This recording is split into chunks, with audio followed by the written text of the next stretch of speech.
Welcome back to another episode of the Mom Founders Table. Pull up a seat, and we're talking all things CEO schedule today. So, I love talking about time. I love talking about time management. I love getting moms more time back outside of their business. And I love helping them through the discomfort that stillness or that discovery of who they are outside of their work again is hard, and not a lot of people talk about that. And I'm definitely going to do an episode on what that looks like, because it is definitely a topic that I talk about a lot. But today we are talking about how do we actually build a schedule that creates time freedom. So when we think about having time freedom, most of us busy mom entrepreneurs and founders are like, that is not possible for me. That's not possible for me for how busy my business is, how much work I have. There's too much work and not enough time. We're always playing catch up. There's always more to do. Our to-do lists are forever running, and you match that with all the responsibilities that we have as mothers, and it's just, you feel stuck, right? And so what we lose sight of a lot of times when we get busy is that we have control over our time and how we spend our time.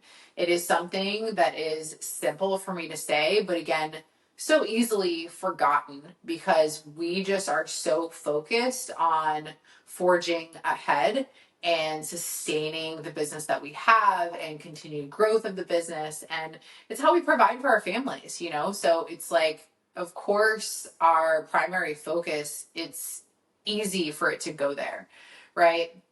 So I remember after Cameron was born, I actually started as an entrepreneur in 2011. I had my first online business in 2012. And so I have been coaching online for 12 years at this point. And before kids, and it's one of those things where you see people that don't have kids, and they post certain content or say certain things, and you're just like, man, you have no idea. Like, you have no idea. And I was one of those people, right? So I did not think about any sort of really structure in my business, because I was like, cool, I can coach from anybody all over the world, from anywhere in the world. I can do that when I want, how I want. Like, this is the greatest thing ever, right? And it is. And I still believe that. But also with that, it was before I had kids. And so Eric and I will talk about, we're like, what did we do before kid? Like, what, it's like so much time. We're like, we watched a lot more TV. Because Eric and I now are in bed between like 8:30 and 9 o'clock every night, because we get up at 5 a.m. And so there's, after putting the kids to bed and stuff, there's not a ton of time. So anyways, I remember after Cameron was born, I was so frustrated. And to be honest, I was not really enjoying all the aspects of motherhood. And, I think that a lot of women maybe wouldn't admit that, but I found myself really frustrated with like having to work and be a mom. And I'm like, this is 2016 when Cameron was born. So we've come a long way in like support that we have for moms. But actual support for moms in business, in the way that I support my clients, to where you are actually structuring a business with the idea of being a present mother in mind, like unheard of back then, right? Like, the reason why I do this now is because I had to figure out how to do this, and like everybody should have that, which is why I have the Female Founders Freedom Framework. If you haven't grabbed it, it's free. Link is in the show notes for that. So after Cam, I was frustrated. I was not enjoying being a mom. I wanted to be a different mom. So from my childhood, there was a lot of non-presence, if you will. My parents divorced when I was young. My parents made a lot of like different choices that were not helpful to me as a child. And so I knew before I had Cameron that I wanted to do things differently than my mom had done. And I knew that when I found myself in this position of like really feeling stretched thin between work and being a mom, to where I was like resentful of one or the other, I'm like, okay, something has to change here. What I found is that after a lot of experimentation, that includes at this point adding 2 more children, so having 3 kids in 5 years, and actually growing my business over that same time period. And so I'm like, I'm on to something here, right? So I have this standard of like who I want to be as a mom. And let's be honest, I don't always meet it, right? Like I'm still human and I'm still going to mess up and I'm still going to take accountability for when I'm not being the mom that I want to be. But I have this idea, this standard that I want to be as a mother. And then I also have this standard that I want to be as a coach. And for me, I was never like, okay, well, I don't want to work. I want to be just a stay-at-home mom. And not that that's not a hard job, because I think it would be honestly harder for me. And I think that, I just knew that I wanted to do things differently. And so I was like, how do I do this? Right. And this began my like experimentation, which I've had for Cameron will be 8 in June. And so it's been a lot of learning. And so I realized in this process that the most helpful thing that we can have is dedicated space for everything that we want and need. And yes, we have to make sacrifices. Yes, like there are things that have to change. But I think a lot of times we accept things as fact that aren't necessarily so. We don't yet, yes, being a mom may limit some of this spontaneity that we once had, but we aren't like chained to our circumstances. We have a choice. We always have a choice. And so I have found that when we have dedicated space for the things that we need and for the roles that we need to play, it creates healthy boundaries, it creates a better mental state, and it creates and fosters the ability to grow, be that in the relationship or in the business. And so this concept that I've been talking a lot about is work-life separation, right? So there's work-life balance, which most of us as moms completely throw out the window because they're like, that's literally not a thing, it's impossible, which I will say, balance it's how you define it, and I believe that it is possible, and we don't need to throw it out the window, and throwing it out the window is why we are in the place that we're in. But I think that maybe what can resonate better and more for moms in business is work-life separation, meaning that we overlap a lot because there's a lot of responsibilities in both roles. And so by trying to create separation and dedicating space, like specific time spaces for the things that we need to do, it gives us like this full body like exhale and really helps with the mental load that we're carrying. So a lot of times we rebel against the structure that we need. And I think that as somebody who grew up without a lot of structure, I really naturally attached myself to structure, especially with my children, because when I knew like when my kids would be sleeping, when they would be napping, I was like, okay, I can use that time to work. Like it started to all click for me. And so one of the things that I've realized is that structure is actually what creates freedom. We confuse freedom and flexibility with like spontaneity.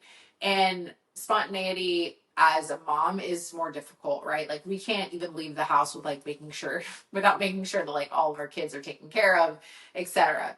And so we do need structure to promote the freedom that we want, because freedom is about the ability to be able to do and be the people that we want to be and the things that we want to do.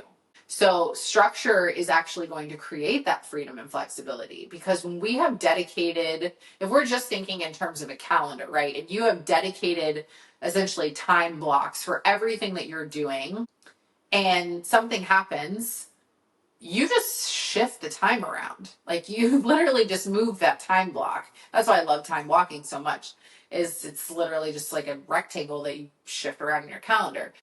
It's like the longer we rebel against this structure that we need, the more overlap that happens. And that overlap is what creates a lot of overwhelm. I remember talking to one of my clients, and we were talking about her, she has 5 kids, and she was talking about, doing some work like with her when her kids were all home and she was like solo parenting. And I was like, you can do that. But understand, if you do that, you need to go into it with the expectation that you are going to be interrupted, and it's probably not going to be your best quality work. So I would not put tasks during that time period that really require a lot of like you being detail oriented, or that you're going to be frustrated from being interrupted. So I think this is, again, it's like, if we really think about overwhelm is like too muchness. And so we're trying to cram too much into a space that doesn't fit, whether that's a mental space or a physical one. And so structure is what gives us freedom and flexibility, because it decreases the mental load that we carry, because we have a dedicated space for each thing that we're participating in or have responsibility for. But then also it creates more organization so that we can do better quality work. So it's not about work-life balance. It's about separating so that you can play one role at a time, so it makes you better at that role. And this isn't going to be 100% of the time, right? There's going to be some times where something happens, you've got something going on, and so you need an extra 30 minutes, and you got your kid. I get it. I absolutely understand it. I have 3 kids. One of them is still home with us. It's just part of it, right? But the more that we limit it, the better mothers and business owners we're going to be. So when you have this clarity on what to do and when you're doing it, this is what brings a lot of relief when it comes to stress. And that is why I'm so big on us creating a CEO schedule, of us having these dedicated times and spaces for things, and us adhering to that, us actually holding ourselves accountable and holding and putting boundaries in place to keep that. So let's get into actually creating the schedule. So to create your schedule, you first need to know what you want, right?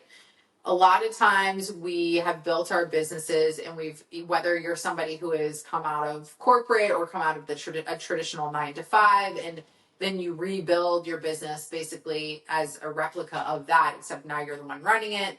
There's a lot of different factors that play a role here, but we aren't considering what we want first, and that should be primary. So like, what hours do you want to be working? What hours are most ideal for your family? What days do you want to be working, right? You don't have to work Monday through Friday. You don't have to work Monday through Thursday. You could work Saturday through Tuesday, if that's what works for your family, if that's what you want, if that's what works best for you.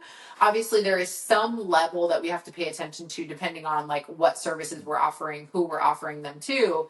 There is some level that we have to pay attention to, of like, if all of your clients, work Monday through Friday, 9 to 5, you probably are going to have to work like after 5 p.m., at least for a certain period of time. I did, right? Like, I remember having appointments after Cameron went to sleep, and I remember the day that I changed my calendar availability and said, I'm no longer going to work after my kids go to sleep. Like, that should be my time with my husband.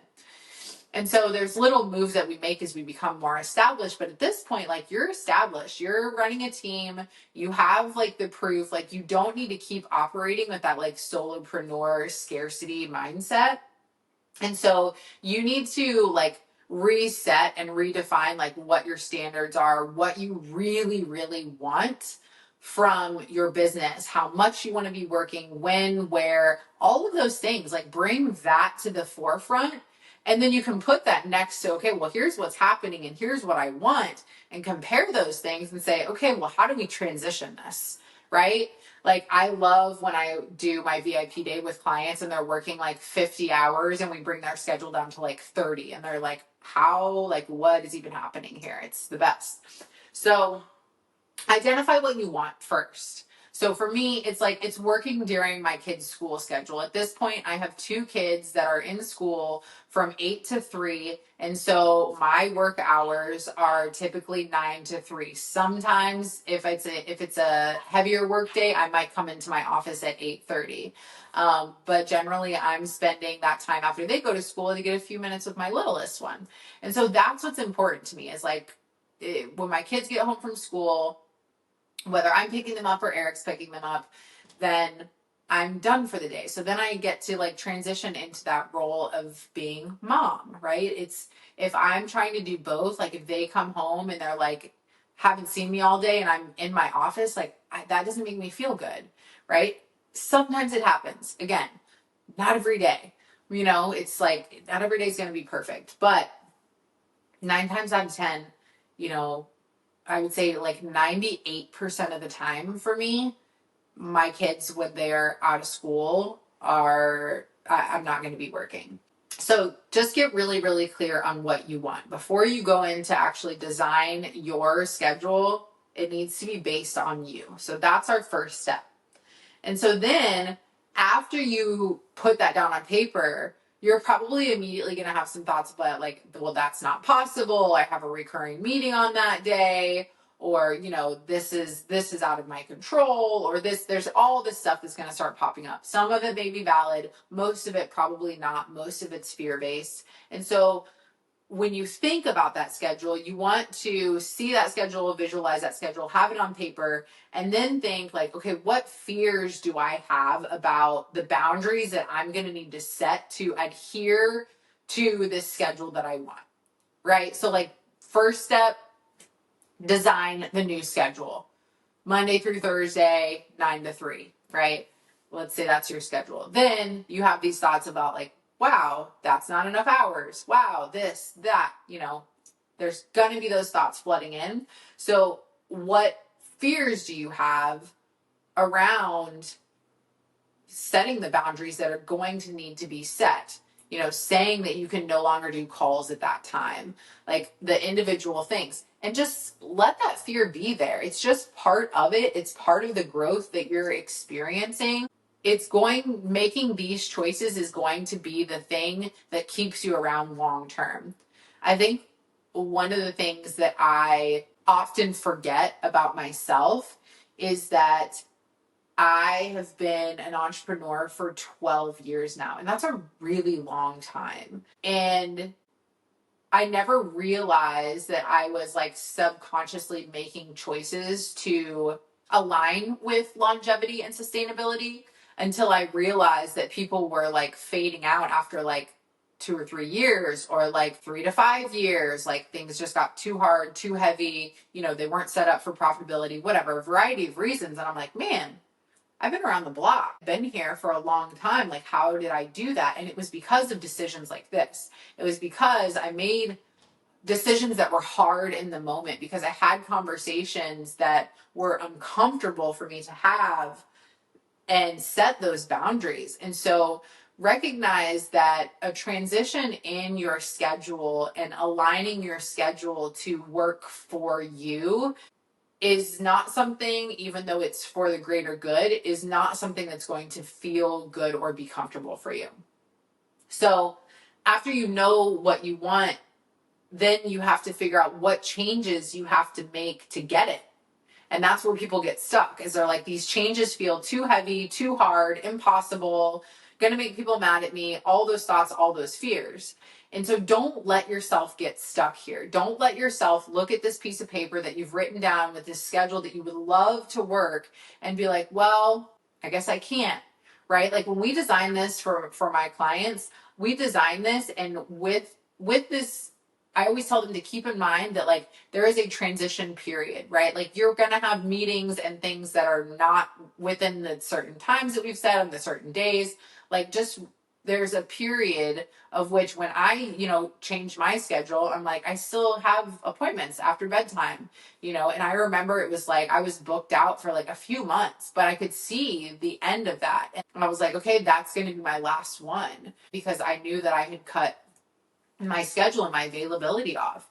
And so don't get stuck looking at what you want because it feels so far out of reach. Think about everything that you do that's a bigger change is created from a bunch of small changes. And so think about what are the small incremental changes that you can do to get closer to that goal. Can you back up your end of day 30 minutes? Every little bit matters. And just because you may not be able to go all in and cut your hours from 50 to 30 right now, can you cut from 50 to 45? Like, let's also understand that this can come in stages and phases. Okay. So don't get stuck looking at these ideal times that you want to work and feeling like it's too big. Lay out any sort of phases that you need to transition into this. Lay out the steps of like, okay, here's all the changes that need to be made. Like, okay, I need to remove Fridays from my availability. Okay, I have to take this Monday meeting and I have to move it somewhere else. Like, lay those changes out, let it be a list, and do one thing at a time. And the other thing to consider is like, what accountability do you need to stay the course? A lot of times when I do this with clients, we are walking like together through the fear of like having to set these boundaries, having to say these conversations. So in your case, if you're listening here and you're like, okay, here's the new schedule, here's all the changes I need to make, this is really overwhelming. All right, she's telling me to do one thing at a time. Okay, I can do that. But also, I've had people that will be so excited and they're like, okay, I'm going to do this. And then it's like they don't have the accountability they need to follow through with it. So then all of a sudden, like, meetings start creeping on at like those times that we said there weren't going to be meetings. And we're saying yes to like certain services that we had said we weren't going to anymore. And so that's where like scarcity and fear can really start to come back in. And so I would say, like, ask yourself, what accountability can you set so that you can stay the course? So like if I change my availability, I'm going to my assistant and I'm saying, okay, hey, I need you to change this availability in my schedule. Like, I'm not even putting it on myself to do that. Like, I'm going to have her do it so it's just not there anymore. Right? So what accountability do you need? Do you need to obviously express to your team, hey team, like we're moving to a 4-day work week and that's what we're doing. And I'm going to create a plan and I just need you guys to hold me to that. Like, don't be afraid to ask for what you need at any time, but especially when you're going through a period of change. So what accountability do you need to stay the course, to work through these phases, to work through this transition? That's the tactical part of this, is actually addressing what you want your schedule to look like, what days and hours you want to work, auditing your responsibilities and the time that you have, and figuring out, okay, what needs to change, what needs to be delegated, what boundaries need to be set. Those are the tactical things. Here's the other side of this. The tactical schedule building and everything that I just walked you through is not going to work without addressing a couple of things. The tactical piece of this is not going to work if you don't address the fears around those boundaries and ask for accountability. Because you can, again, lay this out on paper. It can be beautiful and it can be something that you want, but it can just live and die on that paper. But if you address your mindset behind making these changes, and if you can ask for the accountability that you need, then you're going to be setting yourself up for success. Okay.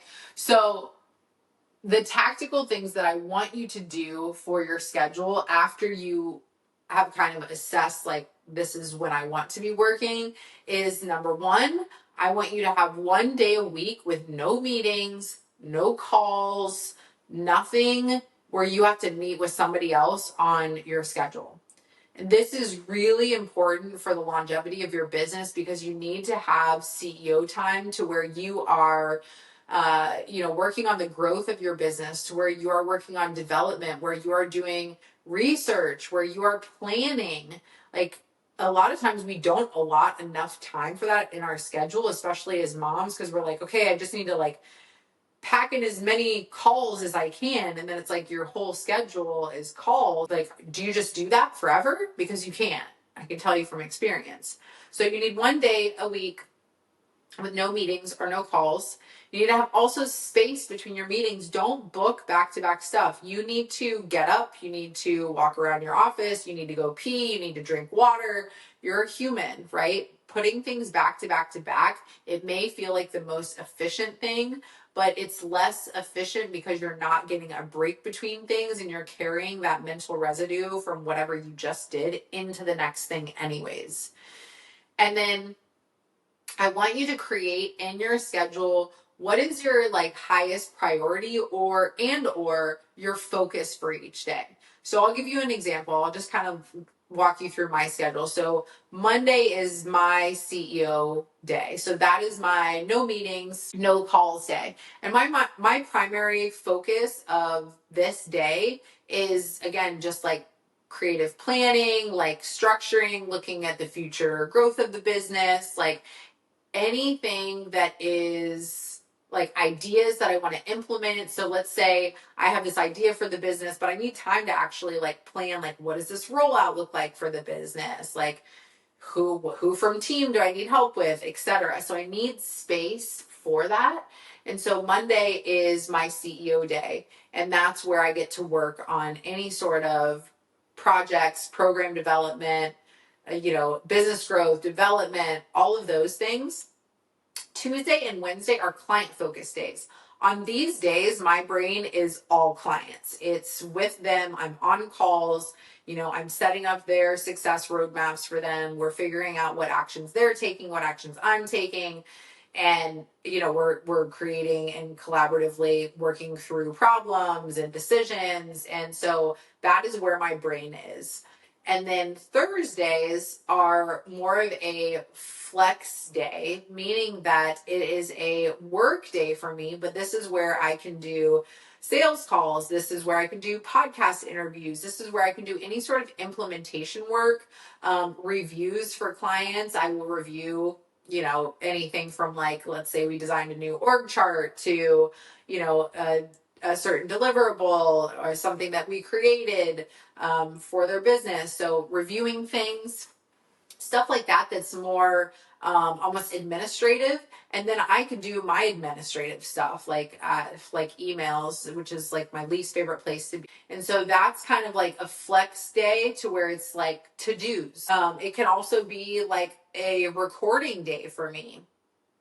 Depending on the week that we're in a month. So it's like that day for me is like an in the business day, whereas my Monday is an on the business day. So Thursdays, I'm in the business. I'm actively working on and implementing things. And then Fridays, I have off. That can be a self-care day. It can also be during my littlest nap time. It can also be a rollover day, right? So if I have a VIP day on Thursday, then I might need some time on Friday. So I have a couple hours there that I can use if needed. And that's where it's, again, like the freedom and the flexibility. That's where the structure in place really helps to foster that. So I want you to have that kind of like focus for each day of like, okay, this is like my role today. Monday, I'm CEO. Tuesday, Wednesday, I'm coach. And Thursday, I guess I'm a coach and CEO is still there, but I'm like in my business, like in the nitty gritty of it. So having that clear focus really helps your brain. And so there's less like task switching. And if you can group things that are similar, on those days to where you do all your admin stuff on one day. Maybe you do like all your marketing stuff on one day. If you have client facing days, grouping those together as much as possible. That will be really, really helpful. So you're not trying to go back and forth. Like even having one call on a day can like it's hard to come out of that and then go into something else. So create that focus for each day. And then again, like having to create this separation, the more time blocks that you can create that are dedicated to something specific, better you're going to adhere to your schedule, the more productive and efficient you're going to be, and the more you can get done in less time, honestly.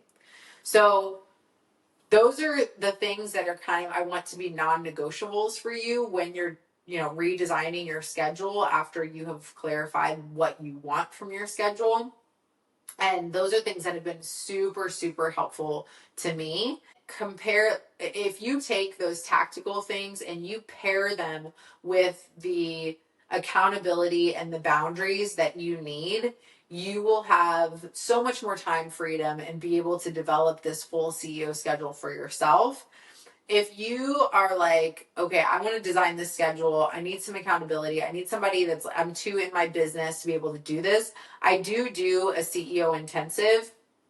That's a 2-hour intensive that we can do together to where we can fully design your schedule.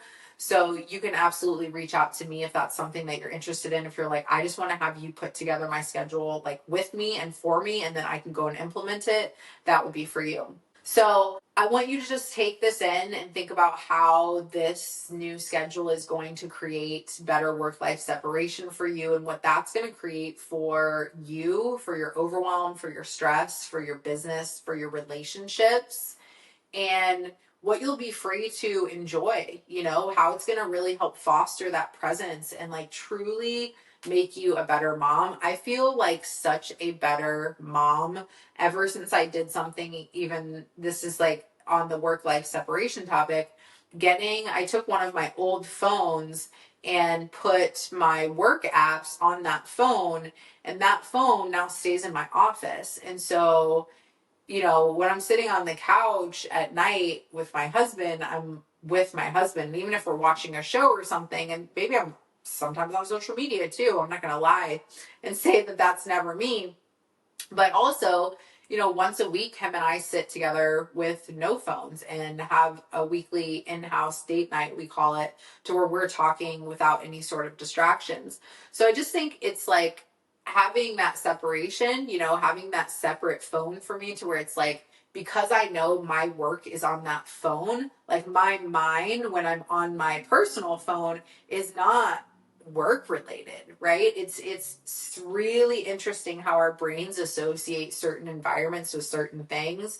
And so I just think the more that we can work with what we know to be true, the better we can set ourselves up. So you can take back control of your time by doing this and by setting up a more structured schedule that creates separation, and by creating this focus in your days, and by setting these boundaries and having the accountability to hold those boundaries.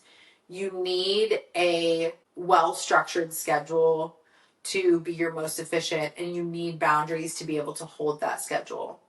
So I hope this is helpful for you guys. Thank you for listening and for being here. Again, I love talking about time and just helping you be a better leader, be a better mother, and really being these things is how you see who you can be too. And so it really honors our ambition as women to foster time freedom and creativity. So thanks for being here. Thanks for listening. Next week, we are talking all about vulnerability in leadership.